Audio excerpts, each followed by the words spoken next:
Moss Contracting's here. Just going to sweep out the trailer. We'll get it filled up with the first load of the season.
Hi guys, welcome back.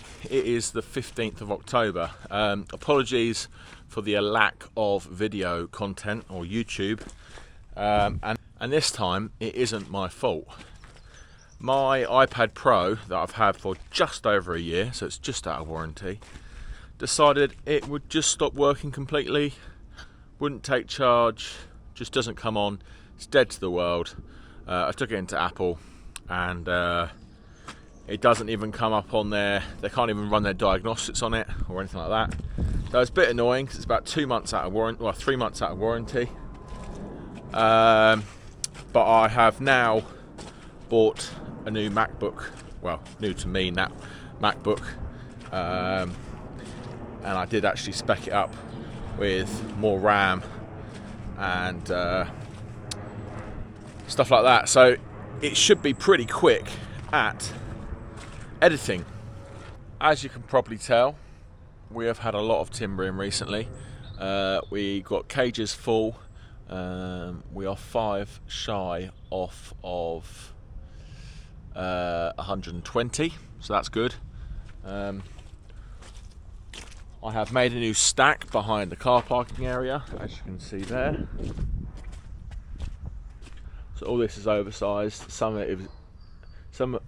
of it is literally an inch too big, which is a bit annoying, but it is what it is.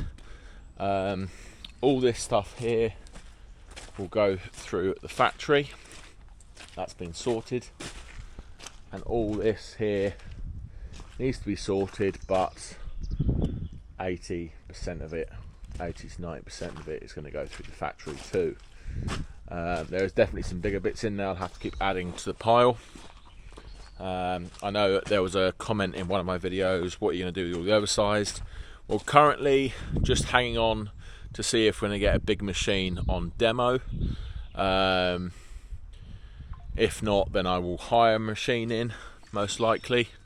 But I see it as like a savings account. We've got a lot of oversized timber now. Well, I say a lot, it's not loads, but probably getting close to 150 tonne. And we're just taking it out of whatever loads I get, because as you guys should know now, is I don't get graded timber. I just take it all, we grade it here, we save money in that aspect of things, but yes, we can't use it all straight away. I'm now no longer stacking over here because it's just so wet. We've had so much rain, and I don't want to make too much of a mess of the field. We had another couple of, this is like a bit of a seasoned load. I don't know what to do with this yet. I'd like to try and get that into vented bags, but I just can't see it drying in time. So not too sure. What we might do is leave this until spring and process it last, so it goes in the shed last and we actually use this first in September. This is some ash and alder that was kind of part seasoned. It's been down about 10 months, and I'm just pulling out the 6-way stuff now.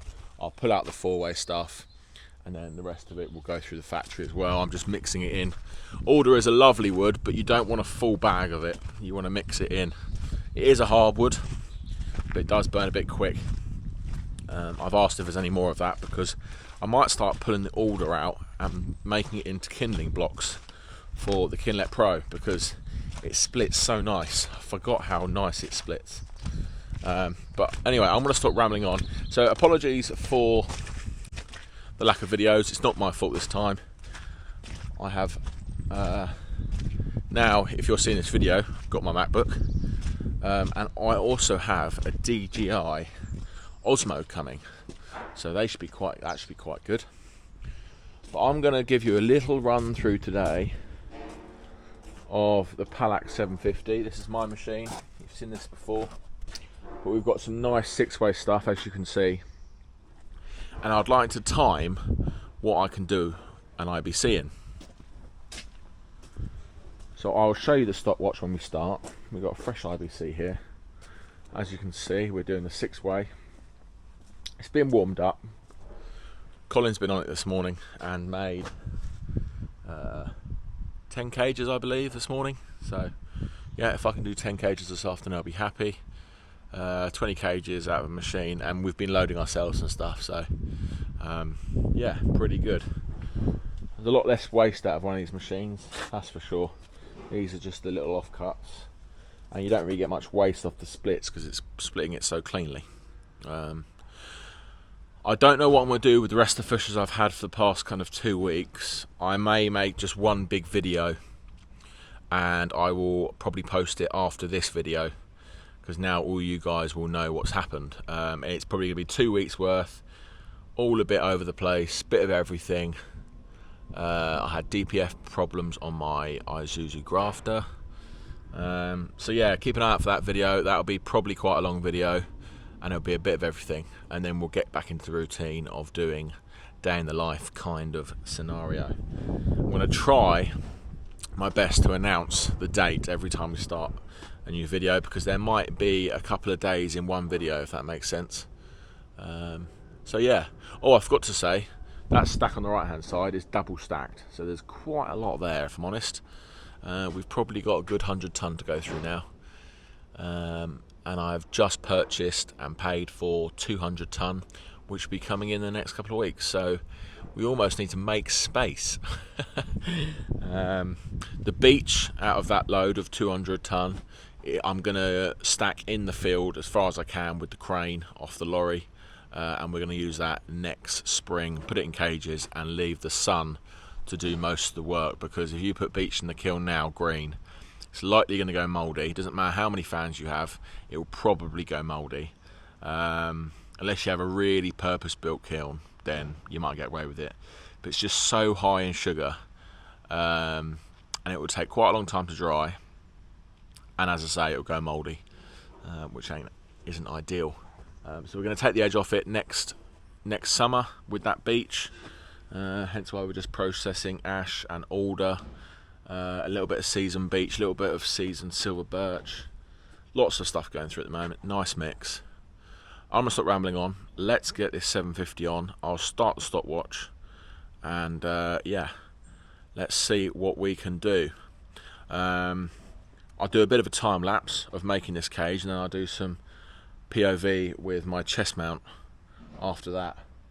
There's definitely enough wood there to make an IBC, so I'll try and get it all in one shot.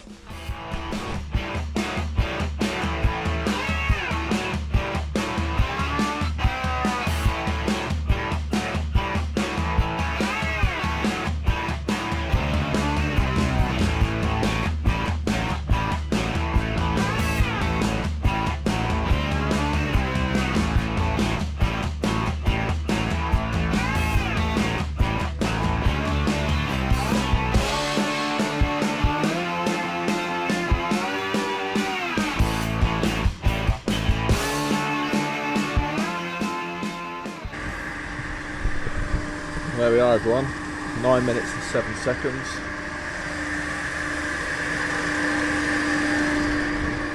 A little bit of a hiccup with there's a little bit of a knot I had to cut off.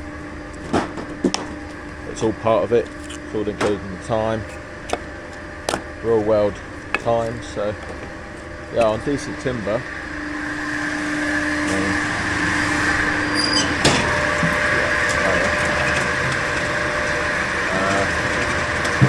Yeah, 9 minutes, pretty good for a little machine like this on a 6-way. I'm certainly happy. I will agree that's full. So let's do some point of view now. Yeah, the little Palax C750 is a very capable machine for its size and price. A little bit more expensive than a Yapper or a Japper, but with the circular saw blade and the speed of that ram, totally makes up for it. And the X-Aim, I didn't have to touch the controls once. So yeah, hopefully you can hear me. The X-Aim lifts up and down off the size of the log. It measures it by how much this arm lifts up or down off this sensor here, and then corresponds with the little sensor on the wedge. So I didn't have to touch the knife once then, and it made all equal splits. We had slight variation of size in the 6-way. So yeah, absolutely love it. Let's get some point of view action going. The wood is very slimy, so it doesn't grip on the belt that great sometimes, but it's all part of it. That's what happens when you have 3 inches of rain on a Monday morning. Not very nice at all. Right, let's change over this IBC and we'll get going.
So guys, there we go. I'm currently using the new DJI mic that I'll be using in the videos going forward. So hopefully you can hear me loud and clear. I'm hoping it's going to be a bit better in windy conditions as well as around noisy machinery. As you can see, a few drone shots here from earlier today. Colin's working really well on the digger, grading out a bit of timber for the Palax. We are going back onto the factory tomorrow. This is probably going to be one of the last changes of the timber deck that we're going to need to do, because we do have one coming. Yeah, a bit of a play around with the drone in between deliveries. The sun actually came out this afternoon, which was nice. As you can see, we've got quite a bit stacked up now, and this is only just the start. I had some news today of probably going to be the most timber we'll ever have in the yard. I'm just going to keep trying to buy as much as possible. I can see it being a big year, and this timber is going to help dramatically with things. And we are looking at getting more IBCs now. We're getting pretty used up here in the yard. We do have 90 still at the second depot we'll start bringing back. We've probably got around 200 ton in the yard at the moment, but we have 200 ton coming in over the next, 300 ton coming in over the next 3 or 4 weeks. And then, yeah, a really big job that, all going well, will start in the next month or so. So, yeah. Hope you guys are enjoying the videos. Sorry again for the radio silence. It wasn't my fault. The Epoxy iPad gave up on me, and it took a couple of days to figure out what I was going to do and what I was going to buy. I didn't want to rush into it. And my God, am I pleased with my Mac. It's got upgraded RAM and software. I don't know what else, but I got a bit of help choosing it out. And I've just edited this 4K video. And if you're not watching in 4K, please do, because I've gone to the effort of making it 4K. But yeah, this Mac is dealing with 4K footage like a dream. So yeah, I hope you guys are enjoying the videos. As I say, there's plenty more to come. Please subscribe. It will really help the channel grow. When I get to 10,000 subscribers, we are bringing out merch. As you can see, a bit of a teaser there Colin is wearing. It'll be something very similar to that. So if you're interested in buying one of those, tell all your friends. Let's get up to 10,000 subs. I'll see you guys in the comments, and I'll see you on the next one. Cheers.